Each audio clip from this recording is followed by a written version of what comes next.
Saya akan berbicara tentang pertobatan. Injil Matius pasal 3 ayat 1 dan ayat yang kedua. Inilah kata pertobatan yang pertama kali tercantum di dalam kitab Perjanjian Baru. Pada waktu itu tampillah Yohanes Pembaptis di padang gurun Yudea dan memberitakan, "Bertobatlah sebab kerajaan sorga sudah dekat." Matius pasal 4 ayat yang ke-17.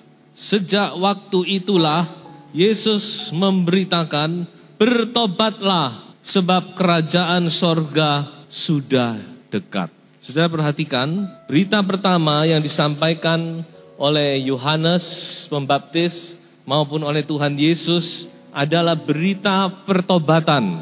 Dan berita pertobatan itu juga menjadi berita terakhir yang akan disampaikan di akhir zaman ini. Kalau saudara membaca di dalam kitab Wahyu, kepada 7 sidang jemaat, cuma 1 tidak ditegur. Yang lain semua Tuhan berkata, "Bertobatlah, bertobatlah." Jadi betapa pentingnya pertobatan ini di dalam kehidupan kekristenan. Pertobatan adalah dasar daripada hidup kekristenan. Pertobatan adalah dasar pengiringan kita kepada Tuhan. Kekristenan tanpa pertobatan adalah kekristenan yang rapuh. Kekristenan tanpa pertobatan adalah kekristenan yang hanya superficial, hanya permukaan saja. Kekristenan yang cuma di luar, dan ini sangat rapuh. Dan inilah bahayanya gereja di akhir zaman. Kekristenan di akhir zaman ada satu bahaya, yaitu tanpa pertobatan. Karena sekarang orang lebih sedang mendengar berita-berita lain tentang berkat, tentang ini, tentang itu. Orang-orang diiming-iming dengan berkat, masuk, ayo percaya kepada Tuhan Yesus, senang, diberkati, usaha diberkati, ini dan sebagainya. Mereka tidak mengerti bahwa percaya itu harus disertai dengan pertobatan. Percaya saja tanpa pertobatan sangat rapuh. Pertobatan itu dasar, fondasi dari hidup kekristenan kita. Kita menjadi orang percaya dimulai dengan kita bertobat. Kita mengaku dosa, kita sadar akan dosa-dosa kita, kita mengaku kepada Tuhan. Kita mau memperbaharui hidup kita. Lalu kita mulai berjalan dalam satu kehidupan yang baru, melalui baptisan air. Nah, itulah sebabnya betapa pentingnya pertobatan ini. Kita mau melihat lebih jauh, apa sih sebenarnya arti dari pertobatan. Di dalam bahasa asli Alkitab, kata pertobatan itu dipakai kata metanoia. Ya, itu artinya pertobatan. Metanoia ini berasal dari 2 kata. Meta artinya berubah. Noia atau nous itu artinya mind, jiwa. Di dalam mind ini ada pikiran, ada perasaan, ada pengertian kita, persepsi kita, ada di situ. Dan segala sesuatu tentang jiwa itu ada di dalam noia ini. Jadi dengan lain kata, pertobatan itu yaitu jiwa, pikiran, perasaan kita yang berubah.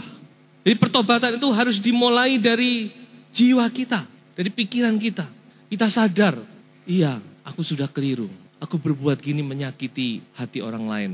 Aku berbuat gini, aku menyakiti hati Tuhan.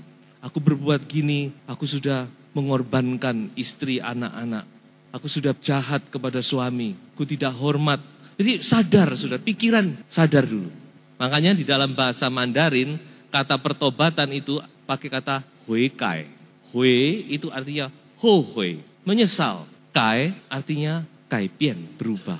Jadi bukan cuma luarnya saja, cuma orang itu cuma luarnya saja, tetapi pikirannya tidak berubah, dia tidak sadar dari dalam. Mungkin dia cuma karena takut, seperti anak-anak. Jangan begini, takut dia tidak berbuat. Tapi dia tidak ngerti. Jadi pertobatan itu harus berasal dari kesadaran kita, pikiran kita, perasaan kita, kita mengerti, kita sadar, kita menyesal, kita sadar. Baru nanti akan keluar melalui perbuatan. Makanya kata pertobatan itu metanoia, pikirannya berubah. Mengapa Tuhan berkata pikiran ini harus berubah? Karena pikiran kita ini banyak perkara-perkara yang tidak berkenan kepada Allah. Semua yang kita perbuat itu berasal dari pikiran, dari hati, pikiran, perbuatan. Bagaimana pikiran kita ini adalah pikiran yang sia-sia, pikiran yang terkutuk, pikiran yang jahat, kata firman Tuhan. Pikiran yang semata-mata tertuju kepada perkara duniawi, cuma mikir dunia tok. Dan pikiran yang menentang pengenalan akan Allah. Dan masih banyak kalau saudara mau menyelidiki dalam Alkitab. Inilah pikiran manusia daging kita. Makanya pertobatan itu harus dari pikiran, keluar kepada perbuatan. Nah sekarang kita mau coba baca satu ayat, bahwa pertobatan itu harus dari dalam roh, jiwa, tubuh. Kita baca di dalam Matius pasal 15 ayat yang ke-19. Dalam ayat ini ada roh, ada jiwa, ada tubuh. Karena dari hati timbul segala pikiran jahat, lalu pembunuhan, perzinahan, percabulan, pencurian, sumpah palsu, dan hujat, dan masih banyak yang lain, saudara-saudara. Jadi kita lihat dari hati, pikiran, lalu perbuatan. Nah itulah sebabnya pertobatan itu harus mencakup, menyangkut dari hati kita, roh kita, lalu pikiran kita, jiwa kita, pikiran perasaan kita, dan tubuh, perbuatan dan perkataan kita. Semua harus berubah, saudara-saudara. Nah sekarang coba kita akan melihat satu-satu. Kita lihat dulu dari roh. Bagaimana saudara-saudara roh ini harus bertobat, berubah. Saya ambil satu contoh di dalam 2 Raja-Raja pasal 5 ayat 15 dan ayat yang ke-17. Tentang Naaman yang bertobat. Kemudian kembalilah ia dengan seluruh pasukannya kepada abdi Allah itu. Setelah sampai tampillah ia ke depan Elisa dan berkata, sekarang aku tahu bahwa di seluruh bumi tidak ada Allah kecuali di Israel. Ini pengakuan Naaman, saudara-saudara. Ayat 17, akhirnya berkatalah Naaman, jikalau demikian biarlah diberikan kepada hambamu ini tanah sebanyak muatan sepasang bagal, sebab hambamu ini tidak lagi akan mempersembahkan korban bakaran atau korban sembelian kepada Allah lain kecuali kepada Tuhan. Haleluya. Inilah pertobatan Naaman, saudara. Roh itu menyangkut penyembahan. Jadi pertobatan itu pertama penyembahan kita. Roh yang kita sembah ini harus benar. Ya, percaya kepada Yesus Kristus sebagai Allah dan Juru Selamat.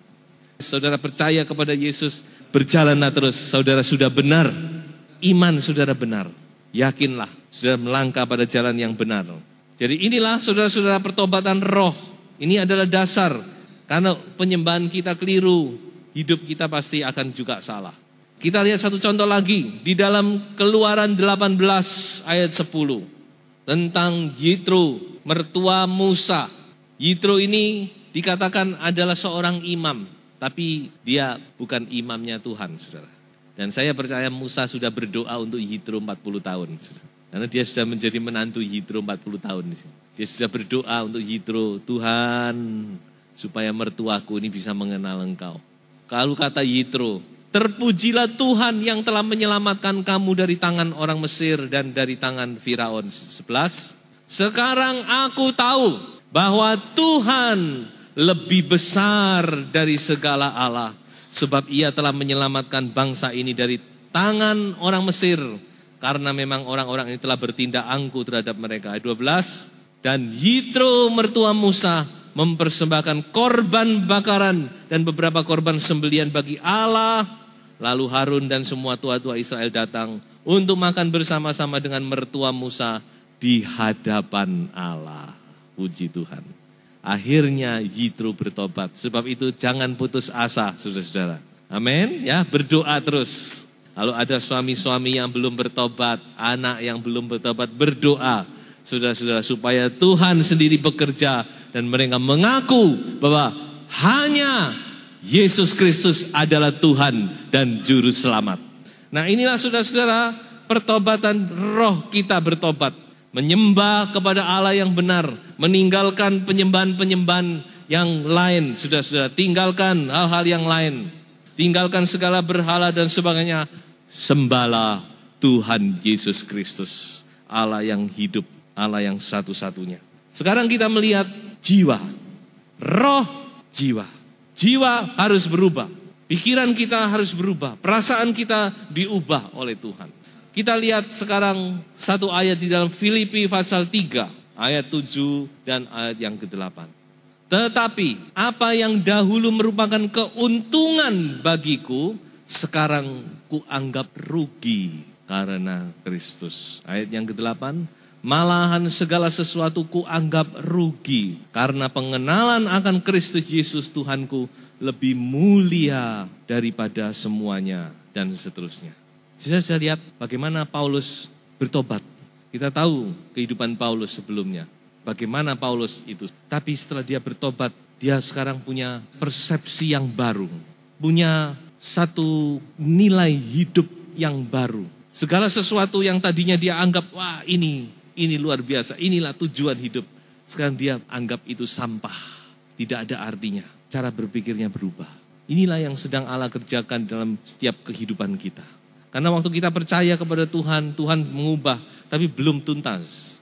Dalam proses hidup nanti Tuhan akan ubah terus. Cara menilai itu akan diubah oleh Tuhan.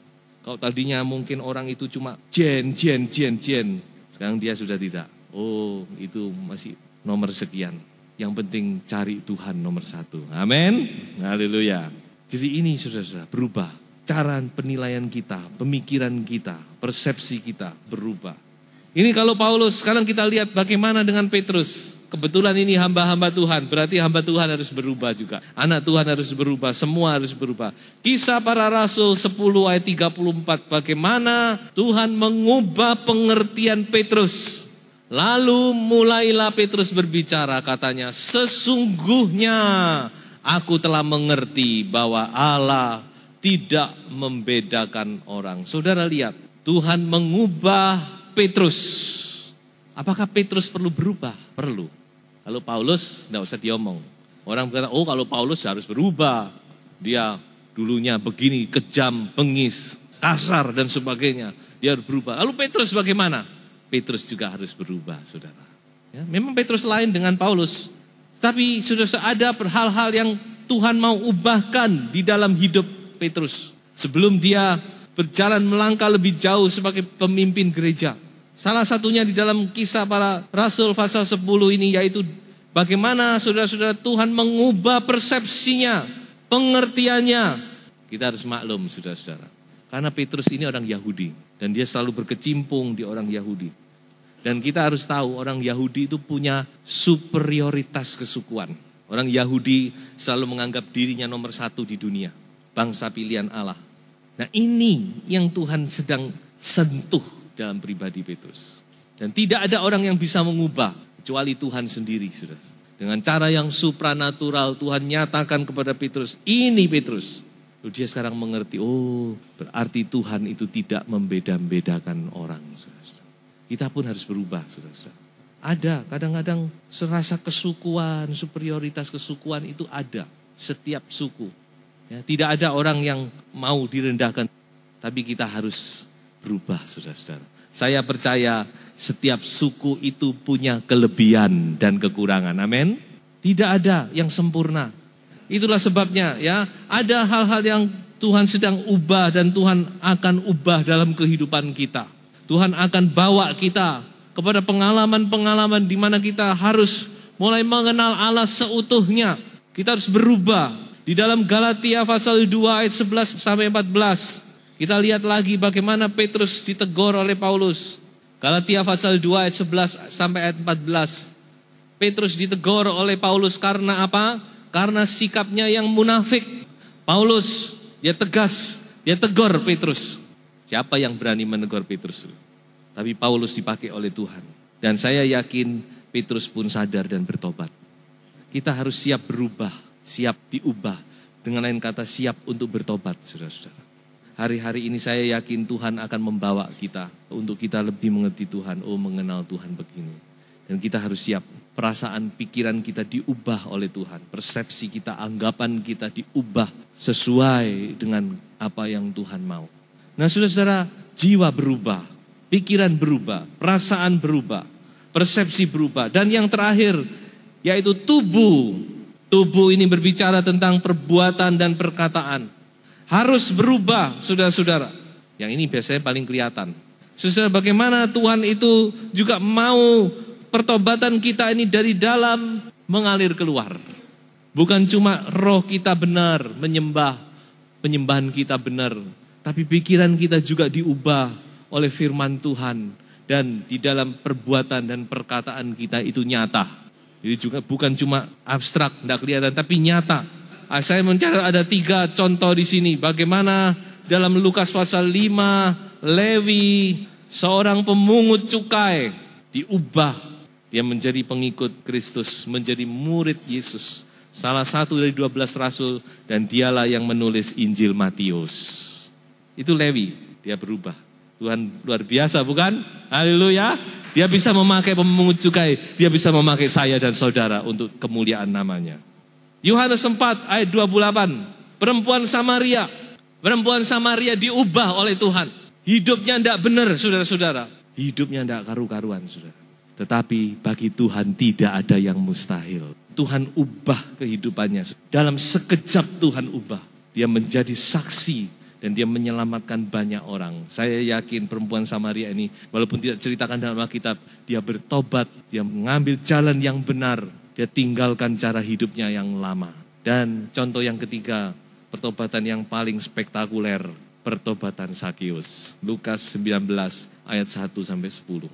Ayat yang ke-8, tetapi Sakeus berdiri dan berkata kepada Tuhan, Tuhan, setengah dari milikku akan kuberikan kepada orang miskin. Dan sekiranya ada sesuatu yang kuperas dari seseorang, akan ku kembalikan 4 kali lipat. Walaupun kita tidak melihat, tapi dari perbuatannya kita tahu bahwa Sakeus dia sudah bertobat. Bagaimana penilaiannya, bagaimana pikirannya, bagaimana persepsinya diubah oleh Tuhan. Oh, tadinya dia seorang yang serakah, seorang yang rakus. Sekejap dia berubah. Sekarang menjadi dermawan yang luar biasa. Dan saya pernah hitung-hitung, harta Sakeus ini habis. Kalau dia konsekuen dengan perkataannya. Tapi habis, saya yakin Tuhan akan ganti dengan berlipat-lipat kali ganda. Dengan harta yang halal. Dan yang luar biasa, kita melihat Tuhan tidak pernah berbicara sesuatu. Tuhan tidak mengajar Sakeus kamu harus begini, tidak. Tuhan cuma bilang, Sakeus, hari ini aku harus menumpang di rumahmu, haleluya. Hari ini aku harus datang kepadamu. Hari ini aku harus masuk ke dalam hidupmu. Dan saat itu Sakeus sadar dia adalah orang yang berdosa. Dan dia berubah sekejap.